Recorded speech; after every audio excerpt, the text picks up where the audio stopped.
You see, there is something rather extraordinary that happens to a person around the age of 40.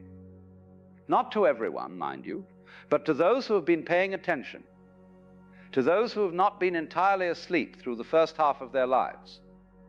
And what happens is this: they wake up, not with a jolt, not with some dramatic revelation necessarily, but with a quiet recognition that everything they thought was important, well, it simply is not.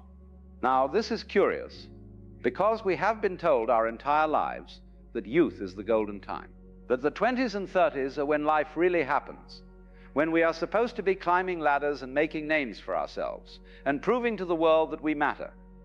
And so we spend those decades running. Running after what exactly? Running after an idea of success that somebody else handed to us, an idea of happiness that came from some magazine or some television program, an idea of who we should be that has nothing whatsoever to do with who we actually are.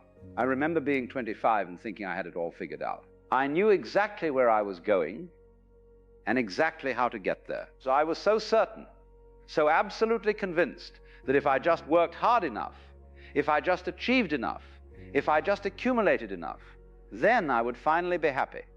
And you know what happened? I worked hard, I achieved, I accumulated. And when I got there, when I reached that place I thought was the destination, I looked around and said, is that all? Because you see, the first 40 years of life, they are really a kind of preparation. Not a preparation in the way we usually think of it, as in preparing for something better later. No, it is more like the way a caterpillar prepares to become a butterfly. The caterpillar does not know it is preparing. It is simply living, eating leaves, crawling around, doing what caterpillars do. But all the while, something is building inside it. Something is getting ready.